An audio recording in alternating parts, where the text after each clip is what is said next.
நான் கொஞ்சம் அவரை பார்க்கணும் அத்தை. அம்மா வேணு, அந்த தம்பி இப்ப நீ பார்க்க வேண்டாமா?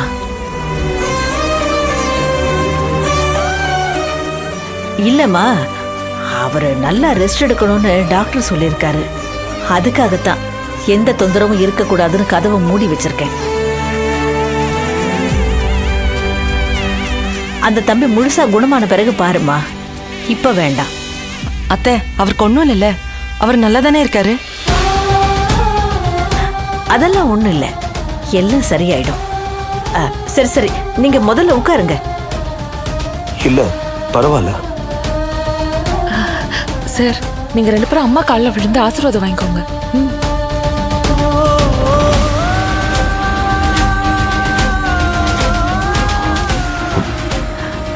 நல்லா இருப்பா, நல்லா இருமா.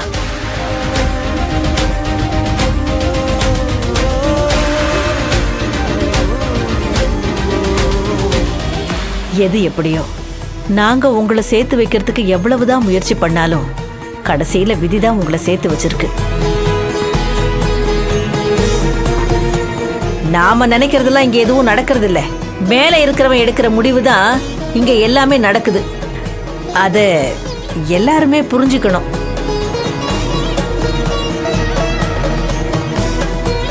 வினோ, இந்த வாழ்க்கையாவது உனக்கு முழுமையான சந்தோஷத்தை கொடுக்கட்டும். நீ என்னைக்குமே சந்தோஷமா இருக்கணும். உன் சந்தோஷத்துக்கு குறுக்க எந்த தடையும் வந்துடக்கூடாது. அப்படி ஏதாவது வந்துச்சுன்னா நான் உயிரோடவே இருக்க மாட்டேன். அத்தை, ஏன் இப்படிலாம் நீங்க பேசுறீங்க?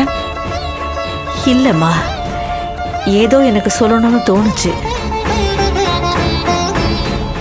அம்மா, இப்ப நாங்க வந்தது உங்களையும் ரம்யாவையும் கூட கொண்டு போலான்னு தான். அம்மா, ரம்யா எங்க? போன் பண்ணி வர சொல்லுங்கம்மா. நம்ம எல்லாரும் நம்ம வீட்டு கிளம்பலாம். எதுக்குப்பா? என்னம்மா எதுக்குன்னு கேக்குறீங்க? இனிமே நீங்க எதுக்கு இங்க தனியா இருக்கணும்?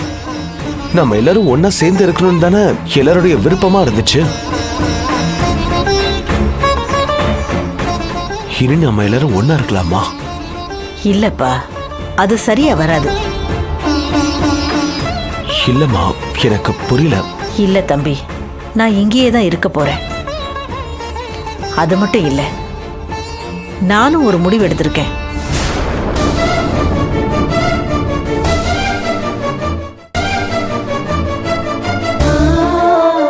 இனிமே சிவா தம்பி இங்கதான் இருக்க போறாரு.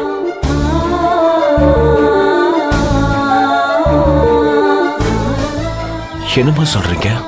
ஆமாப்பா, அந்த தம்பிக்கும் ஆதரவா யாருமே இல்ல. எனக்கும் வினோதினி போனதுக்கு அப்புறம் ஏதோ ஒரு கை உடைஞ்ச மாதிரி இருக்கு.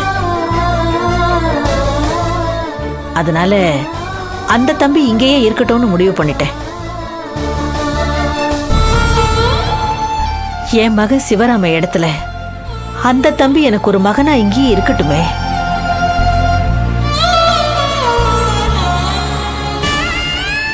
இதுக்கு மேல எதுக்கு ஏன்னு யாரு எந்த காரணமும் கேட்காதீங்க. அத்தை, நீங்க இப்படி ஒரு முடிவு எடுத்திருக்கீங்கன்னா கண்டிப்பா அதை பத்தி யோசிக்காம எடுத்திருக்க மாட்டீங்க. அவர் இங்க இருக்கிறதுல எனக்கு எந்த ஆட்சேபனையும் இல்லை. தாராளமா இருக்கலாம். உங்களுக்கு ஒரு ஆதரவாகவும் இருக்கும். ஆனா அதே சமயம் நீங்க இங்கே இருக்கீங்கிற முடிவையும் மாத்திக்கங்க அத்தை.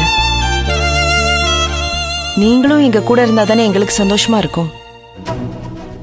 உங்களை தனியா விட்டுட்டு நான் மட்டும் தனியா போகணும்னு என்னைக்குமே நினைச்சதே இல்ல.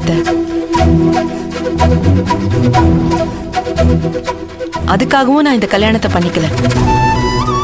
நாம எல்லாரும் ஒன்னா இருக்கலாம், அதுதான் என்னோட ஆசை. எனக்கு அது தெரியும் வினோ.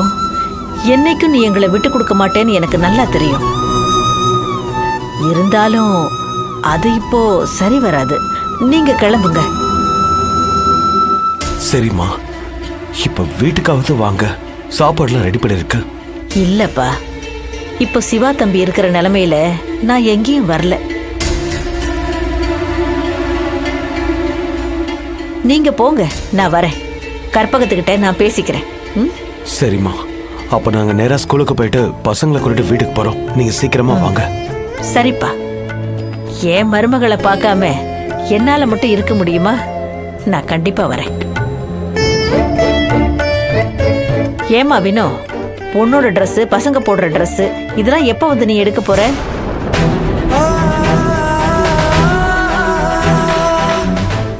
ஏன்னா இனிமே இது உன்னோட வீடு இல்ல, பாசத்தம்பி வீடு தான் உன் வீடு.